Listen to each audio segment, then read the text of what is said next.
안녕하십니까. 한국언론진흥재단의 경영본부장을 맡고 있는 이희용입니다. 저는 바로 지난달 초까지 연합뉴스에서 기자로 일을 하다가 자리를 옮겼습니다. 오늘은 여러분들과 미디어의 이해와 활용법이라는 제목으로 이야기를 나눠보려고 하는데요. 여러분들이 반크 회원으로서 또 청년 공공외교대사로서 활동을 잘 하시려면 무엇보다 미디어를 잘 이해하고 또 활용을 하는 게 필요하다고 생각해서 이 자리를 마련했습니다. 여기 왼쪽에 보시면 반크의 활동을 연합뉴스가 소개한 기사 제목들입니다. 오른쪽은 기사 사례들이 나오는데요. 가장 최근에 반크가 우리나라 음력설은 중국설처럼 돼 있는 구글의 오류를 바로잡았다는 내용의 기사입니다. 이건 구글 회원들이 모두 합쳐서 노력한 결과인데요.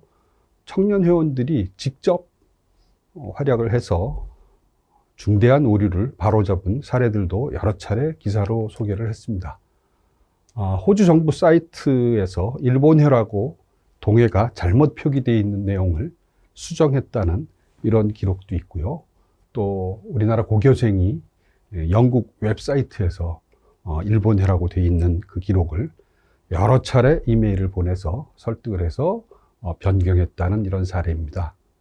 여러분들도 얼마든지 이런 활동을 하실 수 있고 성과를 거두실 수 있는데요. 영국 웹사이트에 일본해라고 되어 있는 표기를 바로잡은 고교생은 이렇게 표창까지 받아서 기사로 나왔습니다. 그리고 스마트폰 애플리케이션에서 일본해를 동해로 되어 있는 사례를 홍효진 씨라는 반크 회원께서 바로잡은 사례를 저렇게 별도의 인터뷰 기사와 함께 소개를 해놨고요. 반크 문화유산 홍보 대사들이 직지, 그러니까 인류 최초의 금속활자 발명품인 직지가 아니라 구텐베르크 활판 인쇄술로 잘못 표기되어 있는 사례가 많거든요. 이거를 끈질긴 노력 끝에 바로잡은 여러 사례들이 지금 나와 있습니다. 재작년에는 이제 중학교 3학년 학생이 미국 인쇄 역사협회에 직지가 아니라 구텐베르크 금속활자로 되어 있는 표기를 바로잡은 사례였습니다. 여러분들이 이제 교육을 받은 뒤에 공공외교 대사로서 활약을 하게 되죠. 이미 여러분들은 이제 준비를 하시면서 공공외교가 뭔가 알고 이제 지원을 하셨을 텐데요. 다시 한번 확인하는 차원에서 말씀드리자면 이거 지금 외교부 홈페이지에 나와 있는 문구입니다. 공공외교란 외국 국민들과의 직접적인 소통을 통해 우리나라 역사, 전통, 문화, 예술, 가치 등을 공감대를 확산하고 신뢰를 확보함으로써 외교 관계를 증진시키는, 또 우리의 국가 이미지와 국가 브랜드를 높여서 국제사회에서 우리나라의 영향력을 높이는 외교 활동을 말합니다. 이렇게 되어 있습니다. 여러분들이 지금 바로 이 활동을 하셔야 되는데요.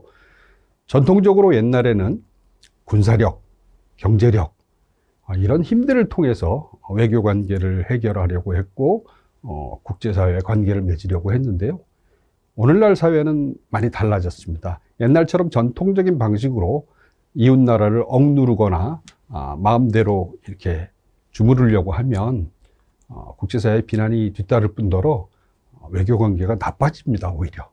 그래서 이런 소프트 파워를 통해서 이웃나라 친구, 이웃나라 국민을 친구로 만들어서 한국을 사귀고 싶은 나라, 가서 살고 싶은 나라, 이렇게 만드는 것이 바로 공공외교의 힘이고요. 이런 공공외교의 역할을 여러분들이 하시겠다고 자청을 해서 이번에 참여를 하신 거죠. 공공외교 대사가 그러면 갖춰야 될 덕목, 자격이 무엇일까? 저는 제가 첫 번째가 애국심이라고 생각합니다. 우리나라, 대한민국을 사랑하지 않고서는 공공외교 대사를 해낼 수가 없죠. 우리나라를 뜨거운 마음으로 사랑하는 그런 마음이 있어야 되고요. 두 번째는 한국을 제대로 알려야 되겠다. 이건 내 사명이다. 이걸 통해서 내 보람을 얻겠다. 이런 열정이 있어야 됩니다. 그리고 세 번째는 인간적 매력입니다. 우리 누구나 주변의 사람들을 보면서 그 지역, 그 집단, 그 학교 이런 것들을 평가하게 되는데요. 한국인으로서 인간적 매력을 보여줘야만 이웃나라 친구들이 저 친구가 살고 있는 나라 한국에 가보고 싶어. 한국을 좀 더 알고 싶어. 이런 마음을 느끼게 되지 않겠습니까?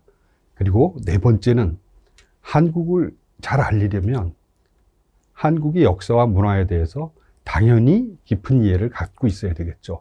그게 네 번째고요. 다섯 번째는 인류 보편적인 가치관입니다. 예를 들어서 인권이라든가 평화라든가 차별금지라든가 환경보호라든가 이런 가치들은 오랜 인류가 문명을 발전시켜 오면서 이 가치들은 모든 인류가 공유하고 추구해야 될 가치다. 이렇게 합의한 내용입니다. 이것에 대한 신념과 비전을 갖고 이웃나라 국민들을 친구로 만들어야 합니다. 그리고 함께 손잡고 노력해야 됩니다. 여섯 번째는 제가 오늘 말씀드릴 그 미디어에 대한 이해와 활용법입니다. 여러분들은 개인적으로 이메일을 보내거나 편지를 보내거나 전화통화를 하거나 여러 가지 수단을 통해서 반크 회원으로서 미션을 수행할 수 있지만 좀 더 효과적으로 잘 활용을 하려면 미디어를 활용을 해야 됩니다. 미디어는 우리가 전통적으로 알고 있던 신문, 방송뿐만이 아니라 뭐 유튜브라든가 페이스북이라든가 이런 것도 다 이제 미디어의 수단인데요. 이런 미디어들을 통해서 자신의 활동을 널리 알리고 또 그것을 언론에 소개함으로써 해당 국가의 사이트 운영기관이라든가 출판사라든가 뭐 백과사전 출판사라든가 지도 제작사라든가 이걸 움직일 수 있는 힘이 되는 거죠. 개인이 혼자 편지를 보낸다고 해서 갑자기 그거를 표기를 바꾸고 또 기술된 기록을 바로잡고 이렇게 하는 게 쉬운 일이 아닙니다. 미디어의 힘을 동원하면 훨씬 손쉽게 목적을 달성할 수 있습니다. 마지막으로는 다른 나라에 대한 이해입니다. 대한민국을 제대로 알아달라고 호소를 하면서 그 이웃나라 친구들이 사는 나라에는 전혀 관심이 없다면 누가 귀를 기울이겠습니까? 항상 손바닥도 마주쳐야 소리가 나는 거거든요. 다른 나라의 역사나 문화에 대해서 관심을 갖고 또 이해를 표시해야만 상대방 친구도 나도 그러면 한국을 좀 더 알아야 되겠구나. 관심을 가져야 되겠구나. 이런 마음을 품게 마련이죠. 이것은 한국을 단지 잘 알리기 위해서만이 아니라 서로 다른 나라에 함께 알아가면서 온 지구가 또 온 인류가 친구가 되고 좀 더 살기 좋은 세상으로 만들기 위한 또 노력이기도 합니다. 저는 제가 마포구에 살고 있어서 마포구민입니다. 그리고 서울 시민이죠. 서울에 살고 있어서. 그리고 대한민국 국민입니다. 약간씩 소속이 다르지만 그 안에서 제가 가치 충돌을 느끼는 적이 많지는 않습니다. 그러나 좀 더 확대하면 달라지죠. 저는 동북아시아 사람이고 아시아인입니다. 그리고 지구인인데요. 이 가치는 충돌할 때가 많습니다. 근데 이 부분은 모든 사람들이 갖고 있는 속성인데요. 우리도 그 속성을 이해를 해야 됩니다. 우리는 같은 아시아 나라와 이 친구들과 동질감을 덜 느끼는 경우가 많은데요. 서양 사람들이 볼 때는 같은 아시아인, 동북아시아인 이렇게 볼 때가 많거든요. 우리도 마찬가지입니다. 아프리카 어떤 특정 국가의 나라 사람도 그냥 뭉뚱그려서 아프리카인, 그 다음에 동남아시아인 이렇게 부를 때가 많은데요. 그런 가치에 대해서 우리도 이제 깨달아야 됩니다. 그러나 이제 여러분들이 오늘부터 그 아세안에 관해서 좀 더 공부하고 아세안을 알리고 아세안에 또 대한민국을 알리는 역할을 하시는데요. 아세안에 대해서도 당연히 잘 아셔야죠. 아세안의 나라들은 공통적인 특성이 있지만은 각기 또 개성이 있는 나라입니다. 만일 외국인이 한국을 보고 거기는 중국의 속국이고 일본과 뭐 비슷한 나라고 이렇게 생각하면 불쾌한 감정을 가지실 수 있을 겁니다. 마찬가지입니다. 오랜 역사를 가진 아세안 국가들은 비슷하면서도 서로 다른 특성, 고유의 문화를 발전시켜온 나라입니다. 문자와 언어도 대부분 다르고 종교도 다양합니다. 이런 특성을 서로 잘 이해를 해야만 진정한 친구가 될 수 있습니다. 자, 여러분들이 이 미디어를 잘 활용하기 위해서 미디어가 뉴스를 어떤 방식으로 다루는지 말씀을 드리겠습니다. 우리가 이제 뉴스, 새로운 소식을 뉴스라고 보통 하는데요. 영국의 이제 사전을 보면 새로운 것, new things에서 나왔다, 이런 그 해석을 달고 있는데요. 다른 한편에서는 영어의 동서남북, 그 머리 글자를 따서 뉴스, 사방에서 일어난 모든 일을 뉴스라고 칭한다, 이런 해석을 하기도 합니다. 어떤 해석이 맞고 틀리고를 떠나서 뉴스라는 것은 일단 새롭다라는 의미가 담겨 있습니다. 그런데 새로운 일이 모두 뉴스가 되는가? 그렇진 않죠. 사람들이 알고 싶어하고 사람들에게 알려야 할 만한 소식, 이것이 바로 뉴스가 되는데요. 이 뉴스를 어떤 기준으로 평가를 하는가? 이 7가지로 보통 학자들은 얘기를 하고 있습니다. 첫 번째는 저명성인데요. 제 아내가 새로운 핸드백을 산 것, 우리 가족에게는 큰 뉴스이지만 일반인은 관심이 없죠. 그러나 대통령 영부인이 명품백을 샀다. 독일의 메르켈 총리가 어떤 옷을 입었다. 이건 뉴스가 되잖아요. 유명한 사람이니까. 두 번째는 영향성입니다. 얼마나 많은 영향을 미치는가. 다이아몬드의 가격이 10% 올랐다 하더라도 물론 큰 뉴스이긴 하지만 미치는 영향이 적죠. 그러나 라면 가격이 10% 올랐다고 생각을 해보십시오. 전 국민에게 엄청난 큰 뉴스일 겁니다. 그리고 세 번째는 시의성입니다. 지금 이 시기에 가장 관심 있는 뉴스, 이게 무엇일까?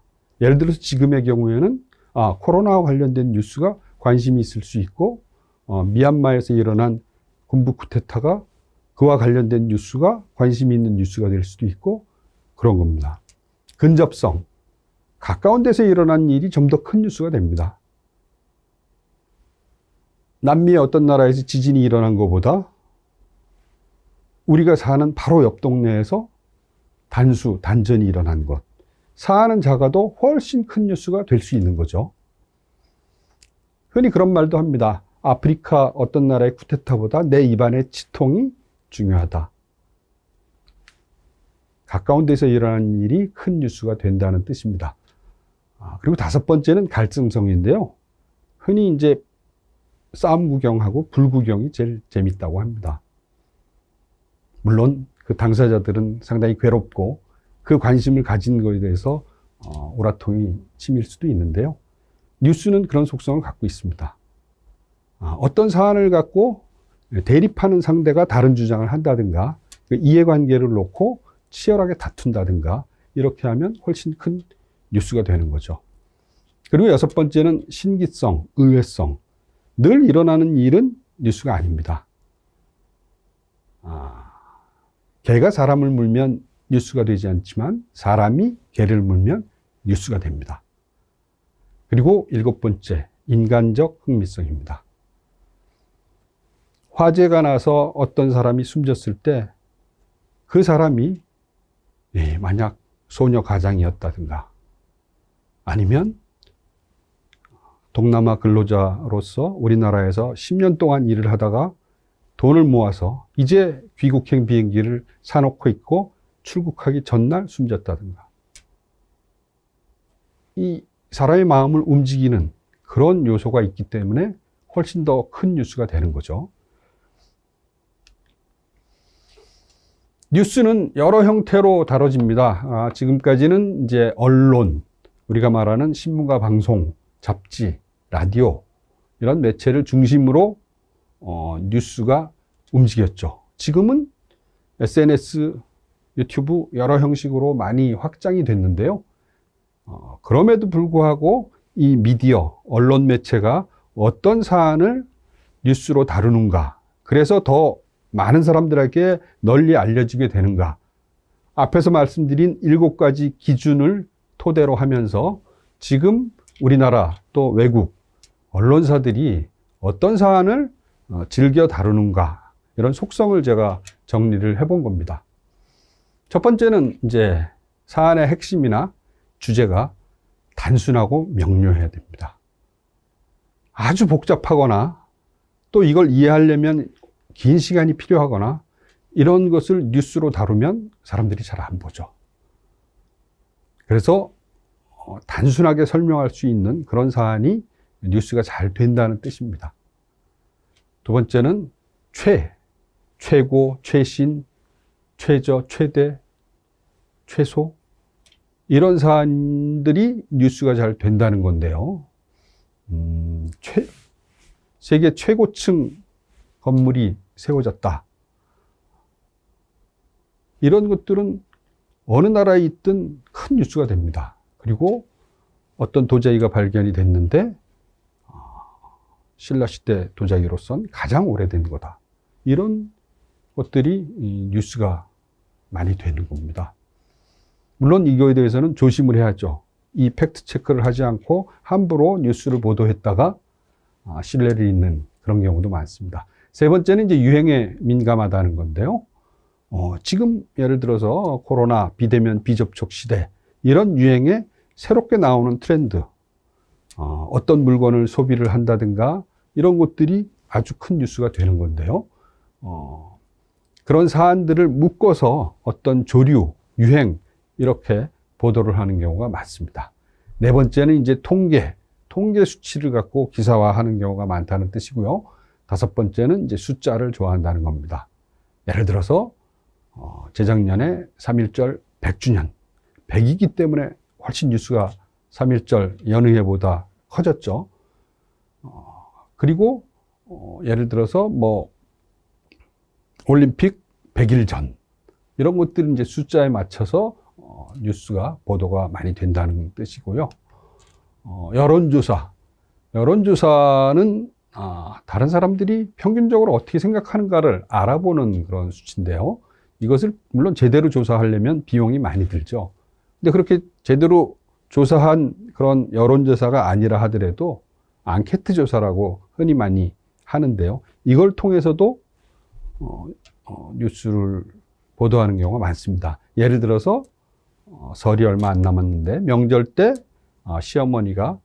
시어머니로부터 가장 듣기 싫은 말 베스트 5, 이런 것들은 전 국민의 표본을 뽑아서 조사를 한 건 아니지만 많은 사람들이 흥미를 갖죠.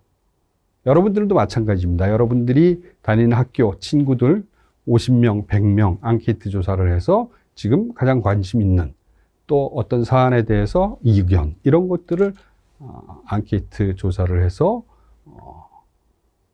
언론에 유포를 한다든가 아니면 또 내가 가진 SNS를 통해서 소개를 한다든가 하면 많은 관심을 갖게 되는 겁니다.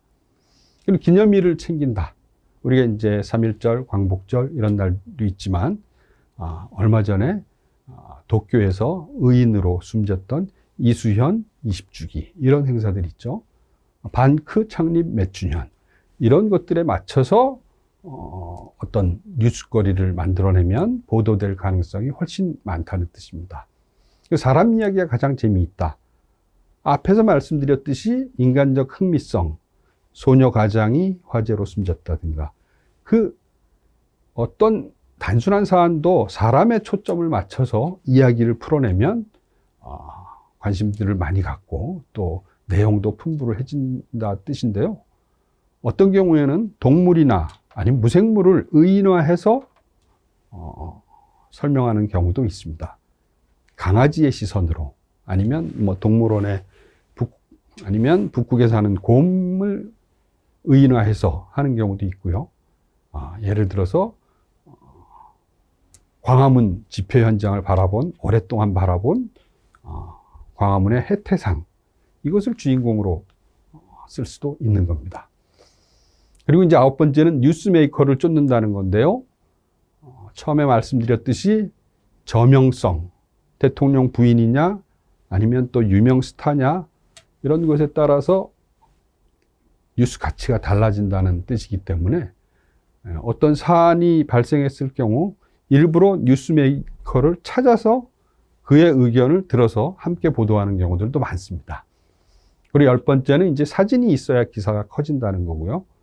요즘은 뭐 단순히 신문, 방송뿐만이 아니라 SNS, 뭐 여러 가지 그런 뉴미디어에서도 그림, 동영상이나 사진이 있어야 주목을 끌고 사람들이 뉴스 가치를 높게 평가한다는 건데요. 그 사진도 어떤 사진인가? 광고업계에서는 흔히 이 3B 전략이라고 해서 사람들이 많이 주목하는 그 세 가지를 주제로 광고물을 만들기를 많이 해왔습니다. 그 3B는 뭐냐?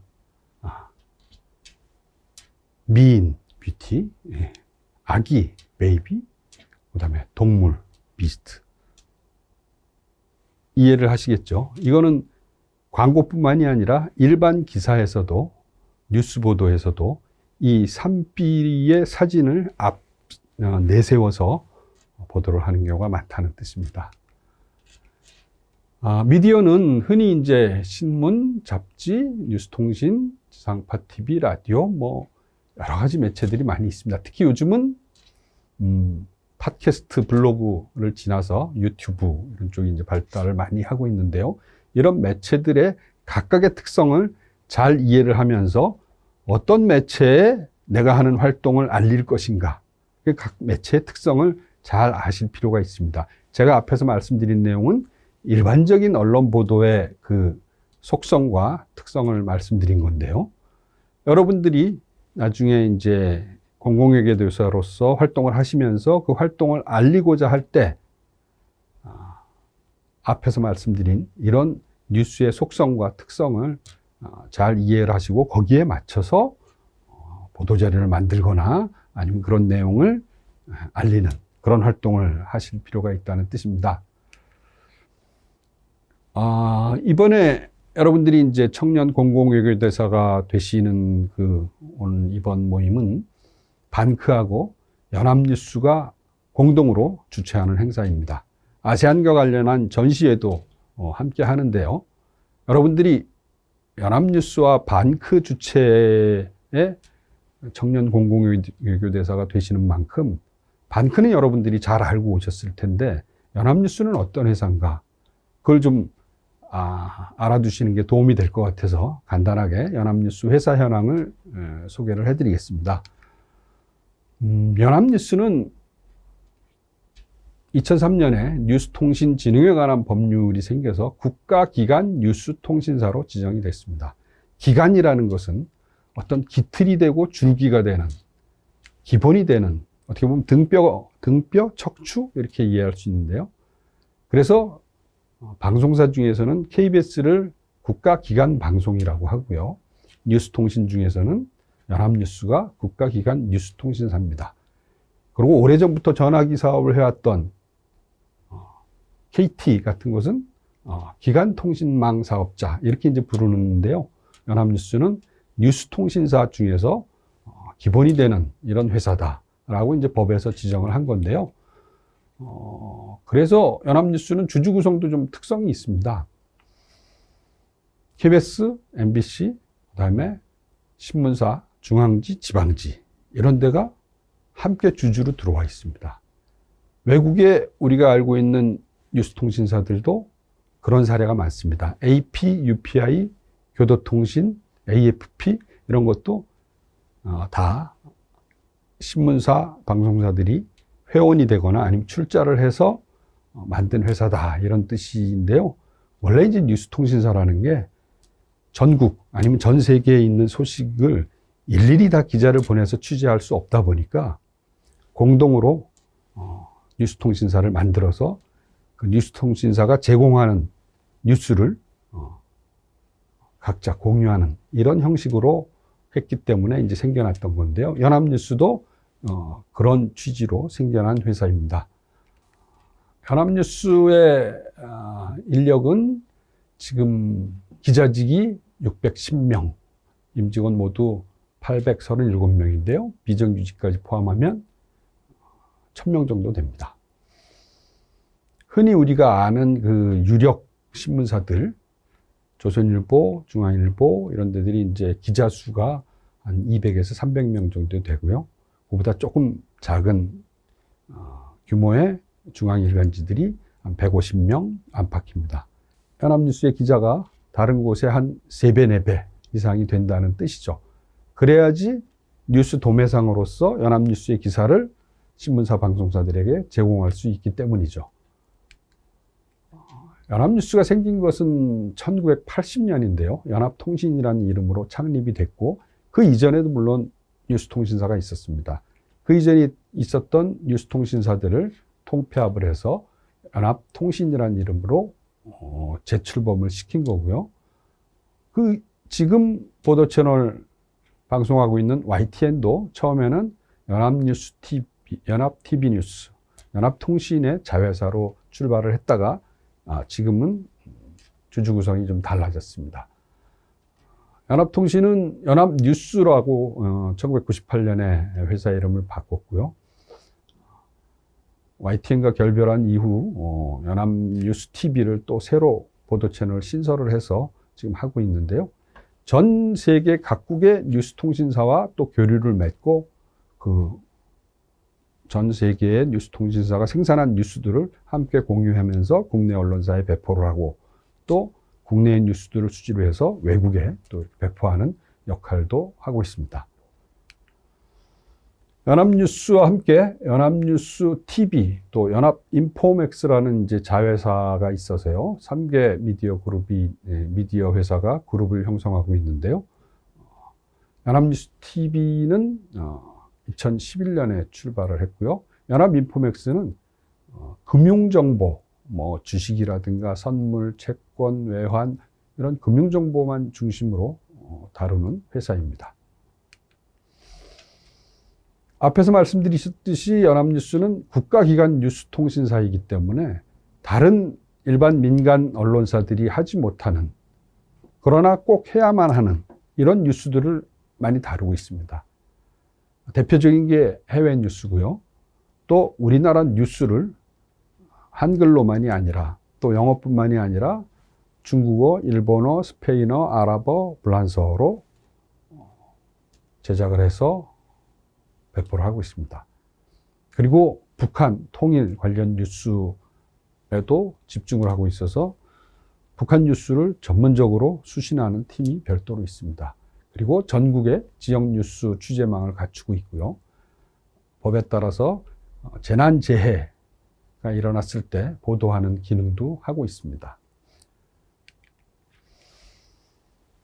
연합뉴스의 특파원은 지금 전 세계 25개 지역에 60여 명 정도 있습니다. 많은 숫자는 아닙니다. 미국의 AP통신은 1000여 명 정도 되고요. 대만의 중앙통신이라는 곳도 한 50명 정도 되니까 한국의 규모로 보면 큰 숫자는 아닌데요. 그러나 지금 이 숫자는 신문사, 방송사, 우리나라에 있는 신문사, 방송사 특파원을 다 합친 숫자만큼 됩니다. 그러니까 월등하게 많은 거죠. 그러니까 해외에서 일어난 뉴스를 CNN이나 AP나 뉴욕타임스나 가디언이나 이 보도를 통해서만 아는 게 아니라 한국인의 눈으로 바라본 뉴스를 생산하기 위해서 저렇게 많은 특파원을 운용을 하고 있습니다. 그리고 외국어 뉴스, 앞에서 말씀드렸듯이 영어, 중국어, 일본어, 아랍어, 프랑스어, 스페인어 6개 국어로 이제 서비스를 하고 있는데요. 우리도 외국의 뉴스를 한글로 서비스하는